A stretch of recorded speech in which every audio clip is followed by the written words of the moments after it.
Hi children, in this video we shall discuss the chapter Down the Rabbit Hole written by Lewis Carroll. This chapter is an excerpt from the story Alice in Wonderland. Alice's Adventures in Wonderland, which is called Alice in Wonderland, is an 1865 novel by English author Lewis Carroll. It is the story of a young girl named Alice who falls through a rabbit hole into a fantasy world populated by some peculiar creatures. The story that we have here today, titled Down the Rabbit Hole, is the first chapter in Alice in Wonderland. And here we will see how Alice gets into the Wonderland. Let's start with the text. Alice was beginning to get very tired of sitting by her sister on the bank and of having nothing to do. Once upon a time, Alice was sitting beside her sister on the bank of a river. She was getting tired or bored because she had nothing to do. Suddenly, a white rabbit with pink eyes ran close by her. There was nothing so very remarkable in that. Suddenly, Alice could find a white rabbit with pink eyes, and the rabbit ran close by her. There was nothing so very remarkable in that. It's quite natural to find a rabbit on ground. There was nothing to wonder about it, and Alice did not think it so very much out of the way to hear the rabbit say to itself. So Alice also didn't pay much attention to the rabbit unless she heard the rabbit speaking. The rabbit said, oh dear, I shall be late. Oh my dear, I think I will be late to come." When the rabbit actually took a watch out of his waistcoat pocket and looked at it, and then hurried on. Then the rabbit, he took a watch from his waistcoat pocket. He checked the time, he looked at it, and he hurried on. Alice started to her feet, for she suddenly realized that she had never before seen a rabbit with either a waistcoat pocket or a watch to take out of it. Alice was really wondered, she was really amused to find the rabbit. So she started to her feet. Started to her feet is a phrase. It means she stood up quickly from the ground. Alice was really wondered, she was really amused, so she started to her feet. She stood up quickly from the ground. And she realized that she had never before seen a rabbit like this. It is the first time she is seeing a rabbit who speaks and who wears a waistcoat and who has a watch in his hand. So, burning with curiosity, she ran across the field after it. Alice was very curious to know more about the rabbit because he was not at all like a normal rabbit. He was a special rabbit who was able to speak. So, Alice became really curious. She wanted to know more about the rabbit. So, she decided to follow the rabbit and she ran across the field after it. She went after the rabbit, and fortunately was just in time to see it pop down a large rabbit hole under the hedge. And fortunately, she was just in time and she could see the rabbit pop down a large rabbit hole. Pop down means quickly climbing down. And rabbit hole is a hole in which the rabbit lives, and hedge is a row of bushes. So Alice could see the rabbit pop down a large rabbit hole. The rabbit was climbing down quickly to a rabbit hole under a hedge. Down went Alice after it. Alice also went down into the rabbit hole, never once considering how in the world she was to get out again. She didn't think about how she will get out from the rabbit hole. She didn't think about how she will come back to the world. Without thinking all these things, she followed the rabbit into the rabbit hole. Down, down, down, she fell upon a heap of sticks and dry leaves. Alice went down and down and down, and finally she fell upon a heap of sticks and dry leaves. Alice was not a bit hurt. Nothing happened to Alice. She was perfectly all right. She was not a bit hurt, and she jumped up on her feet in a moment. And within a moment, she jumped up on her feet. She looked up, but it was all dark above. When she jumped up, she looked around her, but it was all dark above. Before her was a long, low hall, which was lit up by a row of lamps hanging from the roof. She looked up, but she couldn't find anything. It was all dark above, and then she could see a long, low hall in front of her, and the hall was lit up by a row of lamps hanging from the roof. Suddenly, she came upon a little three-legged table, all made of solid glass. Suddenly, Alice could see a little table, a little three-legged table, and it was made up of solid glass. There she found a tiny golden key. There was a tiny golden key on the table. She looked around and saw a low curtain, and behind it was a little door about 15 inches high. Alice looked around again, and then she could see a low curtain, a curtain that does not have much height.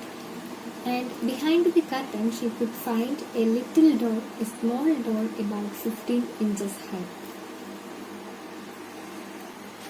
She tried the little golden key in the lock, and to her great delight it fitted.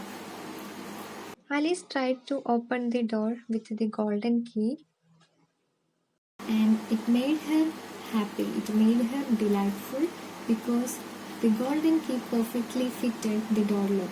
She could open it. Alice opened the door and saw a lovely garden. When Alice opened the door, she could see a lovely garden through the door. But she could not even get her head through the doorway. But the problem was that the door was too tiny. It was really small, so Alice was not able to get through it. She was not able to get into the garden through the door. So she closed the door and she put the key on the table, and she searched for some other ways to get into the garden. Then she found a little bottle on the table, and round the neck of the bottle was a paper label with the words "Drink Me" beautifully printed on it in large letters. When Alice looked around, she could find a little bottle on the table, and the little bottle had a paper label around its neck. And in the paper label, it was written "Drink Me." And the words on the paper label were beautifully printed, and it was large letters. It was in large letters. Alice tasted it and finding it very nice. Alice tasted the drink and she found that the drink tasted very nice. She finished it off very soon, so she emptied the bottle quickly. The drink had some magical powers. It was capable of changing the body size of those who drank it. It also made a change in Alice. She was now only 10 inches high and was the right size for going through the little door into that lovely garden. When Alice drank from the bottle, she began to grow smaller and smaller until she became a tiny girl of 10 inches. Now she is only 10 inches high, and now she is the right size for going through the little door. She can easily go through the little door now, and she can easily get into the lovely garden. Again, there is a problem. She had forgotten the little golden key on the table. She forgot to take the golden key from the table when she took the bottle, and now she is not able to open the door without the key. And when she went back to the table for it, she found she could not possibly reach it. She is not able to open the door again, so she went back to the table, but it was not possible for her to take the key from the table because she couldn't even reach the table.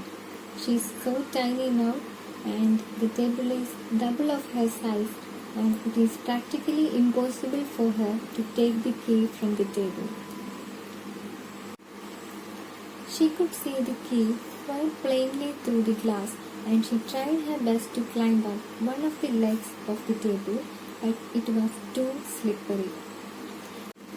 The table was made up of glass, so the key was visible for her from below. Alice even tried to climb up the table, but it was also practically not possible because the table had slippery legs. Alice again looked around to find some ways to get on the table.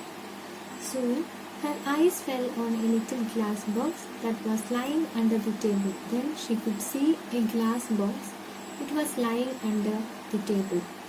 She opened it and found in it a very small cake on which the words "Eat me" were beautifully marked in currants. So when she opened the glass box, she could find a very small cake, and on the cake it was written "Eat me." The words were beautifully marked in currants. Currants are small berries. So the words "Eat me" were beautifully marked in currants fruits. Then Alice said, "Well, I will eat it, and if it makes me grow larger, I can reach the key. And if it makes me grow smaller, I can creep under the door. So either way, I will get into the garden, and I do not care which happens." Alice knows that the cake is not an ordinary cake. It was a magic cake. It can change the size of anybody, just like the dream changed herself. But she doesn't know whether it will make her bigger or smaller. But anyways, she decides to eat it. She plans that if the cake makes her grow larger, she will reach the key, she can easily open the door, and she can get into the garden. And if the cake makes her grow smaller, what she will do? She will creep under the door. Again, she will get into the garden. So in either way, she will get into the garden. She is so determined, and she says that I do not care which happens. She doesn't care either ways. If she grow larger or if she grows smaller, both are same for her. She is not at all cared about these things. So she set to work, and very soon she finished off the cake. Thus Alice began to eat the cake, and very soon she finished the cake. Sure enough, she began to grow and grow till her head hit the ceiling. And what happened as a result? When she ate the cake, she began to grow and grow till her head hit the ceiling. She began to grow larger until she became a huge girl.